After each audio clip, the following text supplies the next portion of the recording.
ba? Buhay na buhay pa, oh. Oh, grabe.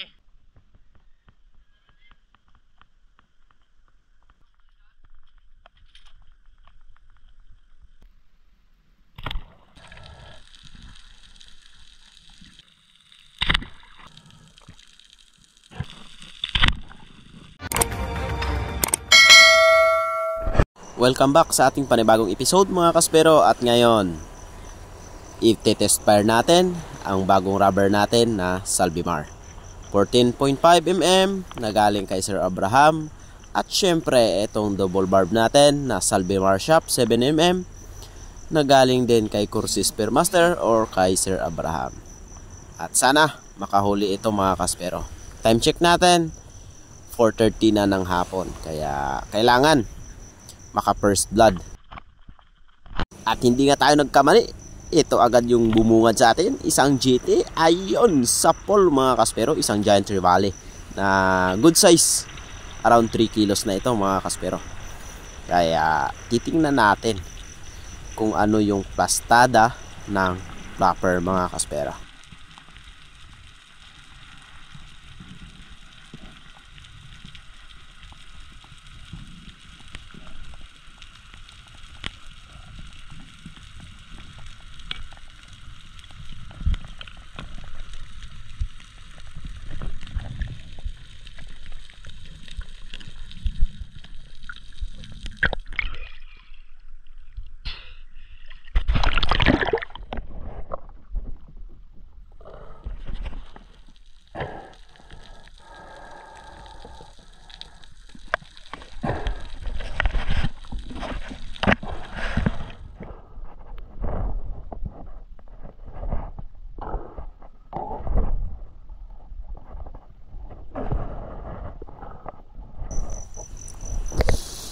Yan na mga kaspero, tingnan natin.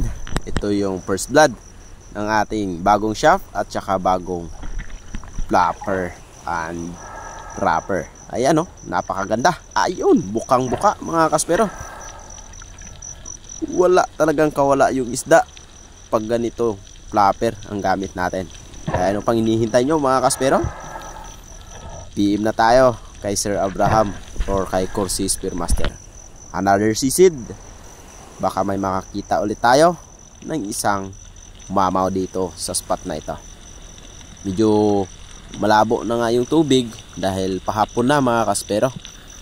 Dahil sinaglit lang natin para malaman natin yung performance ng rubber at saka yung shaft. At eto nga, pangalawang drop natin, naghiwalayan na yung mga bait. At eto yung lumapit. Isang Giant Trevally na naman. Ayun, tagos mga kaspero. Lakas ng rubber natin kahit walang kicker yan. So yung gamit ko palang pana ngayon, yung patos natin. So yung rubber Salvimar galing kay Sir Abraham o kay Corsi Spearmaster. And then yung shaft natin na 7mm na double barb kay Sir Abraham na rin. Ayos, dalawang GT agad. Hindi na tayo logi dito mga kaspero.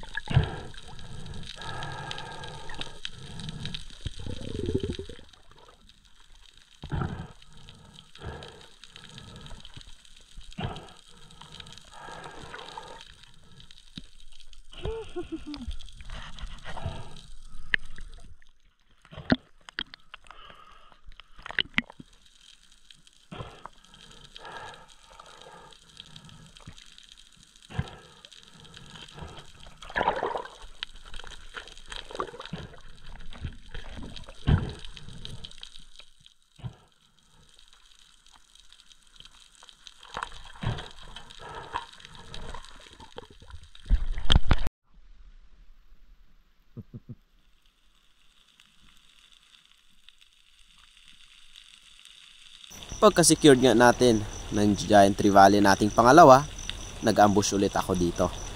Naghihintay, baka may lumapit na mas malaking Giant Trevally. Dahil napapansin ko sa unahan, grabe, ang kukulit ng mga trigger fish, parang may naghahunt sa kanila. Kaya palingon-lingon ako, baka nandyan lang sa paligid ko. ayan, baba, taas yung tingin ko. At yung mga trigger fish talaga doon sa unahan, hindi ako mapakali mga kaspero dahil naghihiwalay talaga sila. Ibig sabihin, meron talagang naghahunting sa kanila. At ayun nga, habang tinitingnan ko doon, nandito pala sa likod ko. Kaya eto na, binanatan ko na mga kaspero. Medyo distansya na siya nasa sa atin ng konti, pero tinamaan naman mga kaspero. Ganda pa rin ang pagkatama natin sa isdang ito. Ayos, 3 GT. Quick dive lang tayo. Tinest lang natin yung rubber at saka yung shaft, pero panalo. Wala na tayong sablay sa pagtira natin ng mga entry valley mga kaspero. Sulit, meron na tayong pang ulam sa araw na ito. At maraming salamat nga pala kay Sir Abraham sa napakagandang rubber shaft. Grabe, sulit talaga. Kaya ano pang hinihintay nyo mga kaspero? Ayan o, kahit hindi bumuka yung isang flapper, yung isang buka pa rin. Kaya hindi makakawala. Maraming stock nyan si Sir Abraham. PM lang kayo mga kaspero. At ayan, dalawa kami ni Master Kevin nag-dive. At nakahuli naman si Master Kevin. Nauna si Master Kevin nag-dive sa akin. Halos 3 PM siya nag-dive. Ako 4:30 na ng hapon. Halos 1 oras lang yung dive ko. At ito yung pana na ginamit ko mga kaspero. Powered by Salvimar Prime Line at saka 7mm double flapper na Salvimar. Bali, sumablit sila Master Gabi at saka si Master Kevin. Tingnan yung huli nila dalawa oh. Yun! Anong oras? 4:30. Oh, di ba? Buhay na buhay pa oh. Oh, grabe. Ayan, naka-harvest na yung bagong pana ni Master Gabi oh. Salvimar. Oh. Shout out kanino?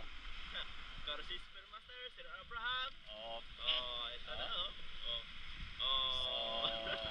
Ayun oh, Master Kevin oh. Grabe. Laking golden oh. Alright. Alright.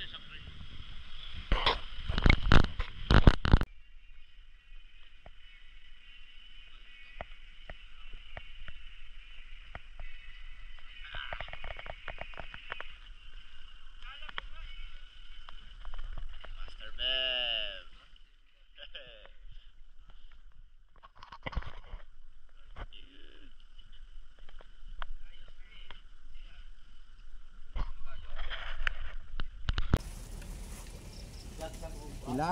Ilaw.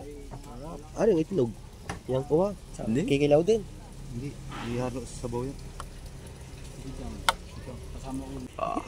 Bro Dindo. Alright. Harvest agad, unang araw. Harvest agad, unang araw. 2 oras lang. Walang masabi, no? Wala. Buti si Kevin naka 2 oras. Ako isa lang eh. Isang ala. Huli na eh. Ayan, dito na ulit kami sa aming HQ. Shout out kay Bro Ryan. Ayan. Na-set up na namin yung tubig. Yung lutuan. Ayan. Yeah. Ayos na. Mayroong mga gamit si Bro Bim. Nag-set up ng pana. Ayan. Yung pang malakasang pana ni Master Bugoy. Ayan o. Alright. Yan o. Gawang oro sabian mga kaspero. Master Bim lang. Sa kalam. Powered by Salvimar Prime Line. Ayan. Shout out. For si Spearmaster Sir Abraham. Ayan. Abraham. Buwi naman, no?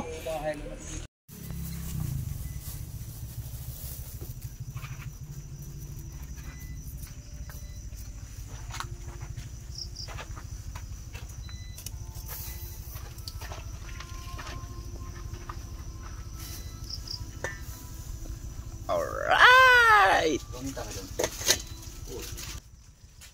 Ulo lang sa kalam. Isda pa lang yan. Ito yung Ricardo. By Master Danny. Yung pakiramdam ko ba? parang gusto ko na ano, parang may magpapahuli talaga. Ah, try nga. Yun.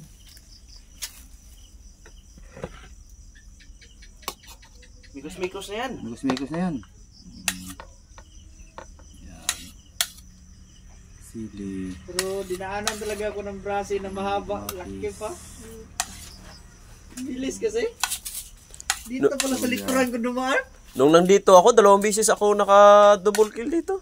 Brasil. Gumano na ako bro. Ay, bigla pa dito. Sabi ko dito na to. Ah, dito talaga sa ano. Lapit. Pag ganun ko ay, dito pala yung nakasunod yung dalawa. Malaki. Ah, sabi ko wala. Hindi naabutan yun.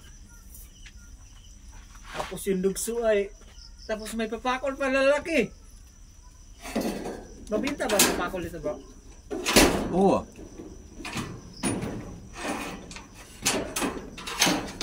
Ay, sorry. Ah. Talaga naman.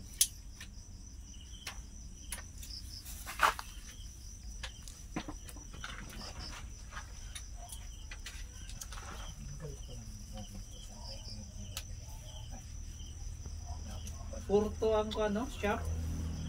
7.5? Ay, mahal na ngayon bro. Ha?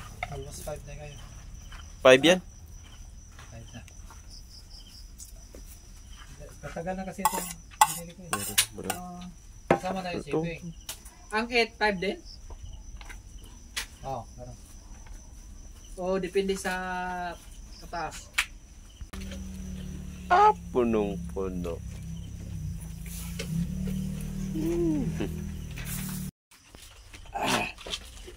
Yung parupi sana, pinana ko, kaya yung isip ko, sarap sa kanila to. Yay! Isang tao. Yay! Pero, kain tayo.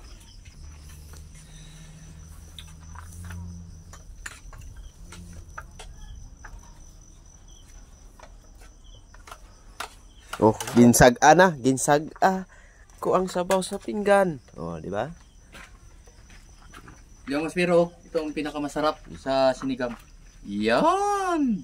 Sili. Siyempre, ito tayo. Kilawin. Paano mo gano'n? Sa unang tugon? Sana dito sa among bugas ito. Ano mo ano, ng gatungay? Una rin mata na. Nakuhay sa gasol ko ay matupon ko ay guman. Lafang mga kaspero. Sa magilaw dalo. Oo. Abo. Bro Kevin. Dali. Kain mga Kaspero! Ayan. Master Bogoy. Subuan mo naman sila dyan. Ay, wala pala. Ito, mga langga. Mga langga mo dyan. Subuan mo. Invite mo. Right. Langga! Pagatas to. Oh, shout out mga kaspero. It's it. Ah.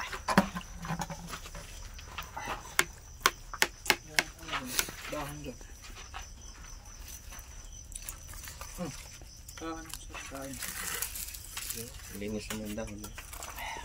Okay. Sakto lasa. Sarap. Sigang.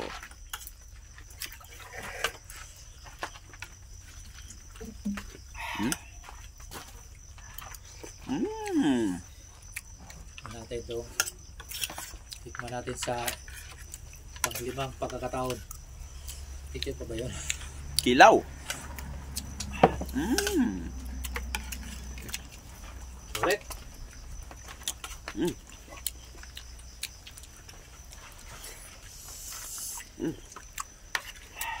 Panalo.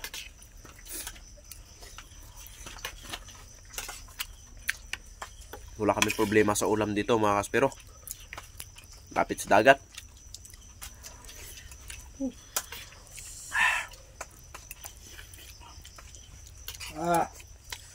Tulog pa.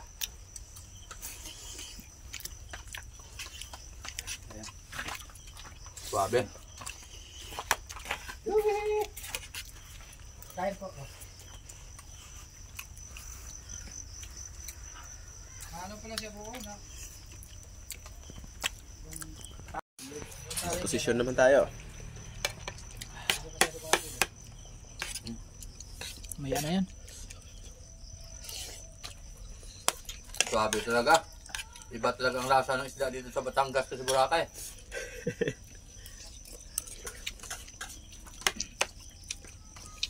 Sa Boracay hindi kami kayo napagkilaw ng ng barakuda. Dito lang sa Batangas.